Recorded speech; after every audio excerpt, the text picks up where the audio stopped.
5 freshmen and transfers. So it's been nice for us because we haven't had to do as much teaching as we've had in years past. We've had younger teams.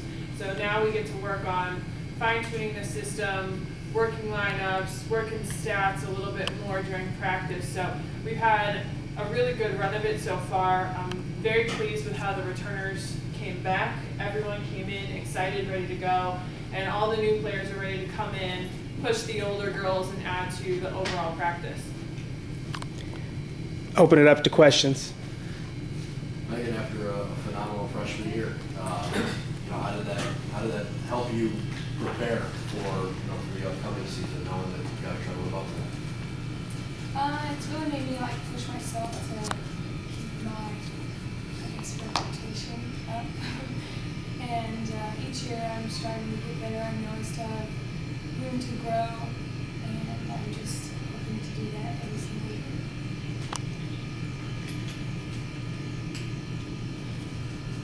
You all preseason poll had you all ranked. Is that a factor? Is that something that you all address or talk about one way or the other? Is it motivating? Not really. We've had years where we've been ranked higher, and this is the year that we're ranked a little bit lower. Typically with preseason polls, it's how everyone ended up last year. So when it came out, I wasn't surprised. I think we were ahead of a couple teams that we lost to last year, and that speaks to the fact that we have a lot of returners. So there are the other coaches in the conference who respect that. For our girls, we haven't talked about it because our focus is bigger than that. Softball, and Coach Bobby set a good example for us last year in the spring and how well they did. So the girls' ultimate goal is to be winning the last match of the season and being the first grade American volleyball team that gets an automatic qualifier to the NCAA tournament this year. So we talk a lot about what we want to do come November, and so what everyone perceives as our ranking in August really isn't something that we spend a lot of time on. We're just trying to grow and get better every rep, every practice that we have. Obviously, a regular season title would be something that would be one of those goals, I would imagine, too. But along the way, even to get a higher seed into the tournament, to get that automatic bid, you got to get through the tournament to get there, and to pushing for something beyond the 8th seed in that. Is that something that you all talk about as well, regular season goals and the postseason? And does the experience of going last year help? I think so. We've been able to make the conference tournament 2 years in a row, which is huge for us. Obviously, it hadn't been done before those 2 years. So it's something that helps by being there already. I think for us to be able to get in, have a higher seed, if we can get that first win, it's going to help going through the rest of the process. We're in a very difficult volleyball region for the NCAA. The top 8 last year, 7 of the 8 teams were in our region in the MIAA and the NSIC. So going into the NCAA tournament, we would have a really difficult road ahead of us. So to be able to get that higher seed, hopefully be able to compete well in the conference tournament, that would help us going into the NCAA if we're able to get that bid. Part of your schedule, do you think, is the most challenging, just initially? I would say probably our region tournaments. So our opening weekend, we're going to Pittsburgh State. So that's some tough region tournaments. Pittsburgh State, we played them last year. Played them really close, weren't able to overcome as far as the age that they had on their roster and the youth on ours. And then Rockhurst University is also a very competitive school within the general region that we'll be playing. And then our mid-season tournament at Missouri Southern, we play Washburn in that tournament, and Washburn is top in the region every single year. They remember from last year when we played them. But I think that we're gonna be much more competitive against them this year. So we've got some good region teams that I think are closer to us in terms of the talent level and the competitive level, and then there are some that are going to be very difficult and a really good measure of how hard we have to work and where we have to improve to get up to the top of the region. Senior here, let's talk about being a senior, and you mentioned 2 years in a row going to the tournament, trying to set something up for the younger players. Do you ever think about that? I mean, you're trying to get volleyball established much better and better and better. Right. When I first came here, we were just basically improving our record. Whenever Coach King got here, it was all about we were going to be the best that we could be. So I know my role on the team is pretty much pass the torch along, encourage the girls, let them know that we can be better than what we think we are. And it's really just about setting higher goals for ourselves and holding ourselves accountable to it. And I know pretty much our whole motto for this whole season is go after the ring, and that's what we're out for. Are you seeing an improvement in the talent level as the years continue? Absolutely. I definitely feel a lot more confident with our team this season. Not that I wasn't last year, but we have so much depth on the team this year that we're just all pushing each other to be better. Was it Taylor that missed some things last year? Or was there somebody who was injured last season? That's back in the lineup? Courtney Miller was That's cool. injured. Courtney. Yeah, she had a medical redshirt last year. She's back this year. She's going to be back? Yep. Okay. Tell us about having her back and what that's going to do. She was a 2-year starter. She started pretty much her entire freshman and sophomore year, and then last year had an injury that kept her out the entire season. So we went from having 2 starters with Courtney and then London Nazwara, and we lost both our outsides in one season, and that was really difficult for us to get through. We had a lot of talent on other positions, but for volleyball, those outside hitters are really going to be the offense that you rely on. So to lose both of them in one shot was tough. It's been good because we were able to have Courtney all spring. So, she was back in the system. The girls were back playing together. And then now we've got additional girls who are pushing them as well. So it's not just 2 kids in that position. We've got a couple kids that are vying for those spots and pushing the girls that are ahead of them. Emily and Maddie, talk a little bit about your trip to Europe over the summer and how that helped you, stay in the game. Well, the trip was awesome. Actually, it was a great experience. The level that we played at was very, very intense, and just being able to participate in that high level and bringing it back over to school and trying to get everybody on that level now, that intense level, is what we're trying to do. And it was just a great experience, and I've learned so much over there, and it was awesome. Yeah. Like Maddie said, the trip was really intense. The teams we played were high level. They played every day together, and we only had 3 practices to prepare. But we had passion and just full out playing for every ball, every point. So that's what we brought back, was just to go out for every ball.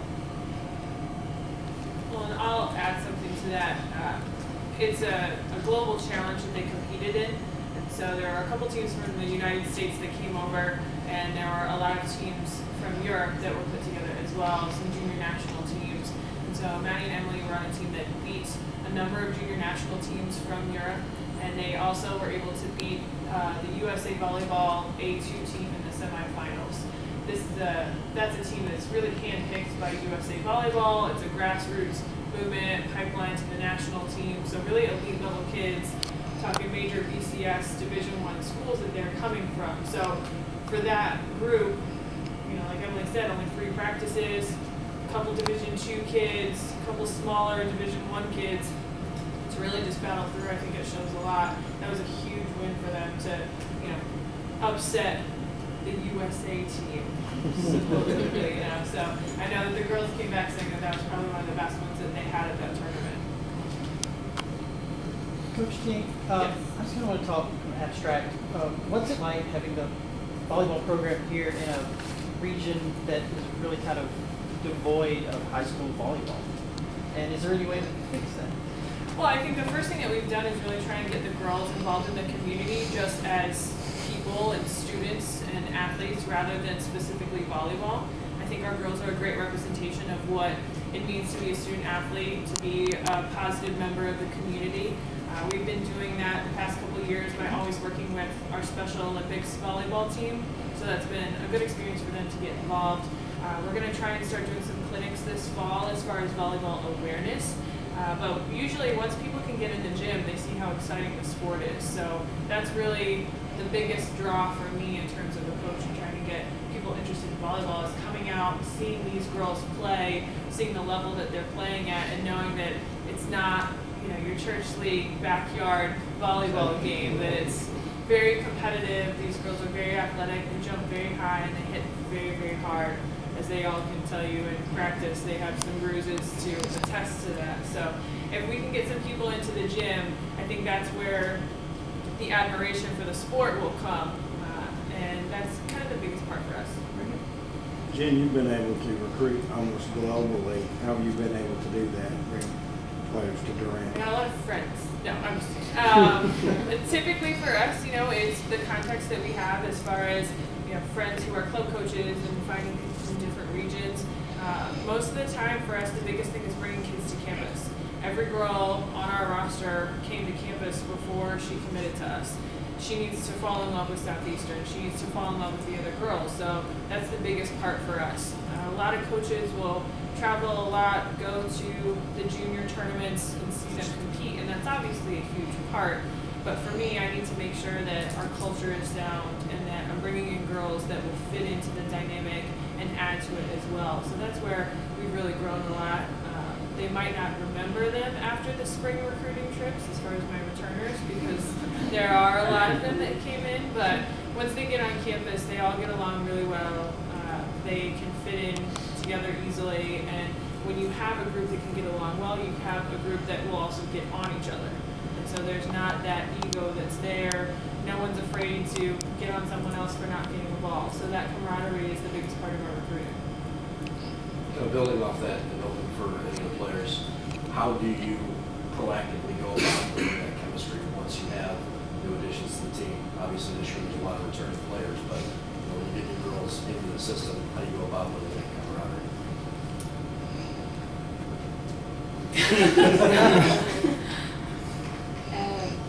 Well, as far as kind of getting the new girls into us, I know that even though we have been having 3 practices a day, we set apart like a time of the day where we all came in and worked together. And even before 3 days started, we were in the gym playing together. We were here over the summer. If you're in Durant, come play with us. Let's get on the court. Let's get to know each other. And so even during drills, we have people enough with depth where if something goes wrong for someone, somebody else is there to back you up and be like, okay, well, this is what happens next time. So we're all helping each other.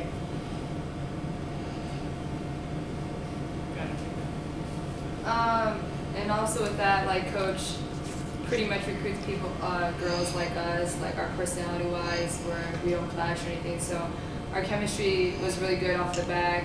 The freshmen, I like them a lot. I've already picked out my favorite ones. So we're getting along really well, and I'm actually really, really excited for how to see them, how they grow and stuff. So we're doing really well. And also, I mean, we're together 3 times a day, training room for an hour, practice for 2 hours, training room, lunch, nap, back in the gym. Like, we're with each other nonstop, so that really helps. How was it for you last year? We've heard one side, let's hear the other side. It was real nerve-wracking coming in and like not exactly knowing, you know, the level that everyone was playing. I knew it was going to be higher, but I wasn't, you know, sure. And then being expected to have an impact on the team right away, you know, it was pretty crazy and scary. But I mean, I had confidence in myself. I knew that I could play well and that I could do. So I did. Any more questions? I've got one more. Just reiterate for the rest of us, because I know we've already discussed it, but talk about co-hosting the tournament in September? September 13th. And getting to see some volleyball right here in this building. Yeah, absolutely. Well, the first thing we're doing, we actually are also having a scrimmage this year, like football is. So the week after football, we're having a blue and gold scrimmage over in the gym at 7 p.m. on the 29th. So it'll be the first chance to see the whole group of Southeastern volleyball together. But then September 13th and 14th, we're co-hosting with East Central. It's an easy trip for the visiting teams as far as going in between Durant and Ada. We'll stay here the whole time, and all the matches are going to be here in the arena. We've got regional teams coming in. Cameron, UCO, Maryville, and Mid-America Christian are all going to be the teams that we're playing against. So we're excited to open up and host a home event, provide 8 matches of volleyball in Durant over the course of 2 days. So we're excited about that and showing a little bit more talent and volleyball level to the town.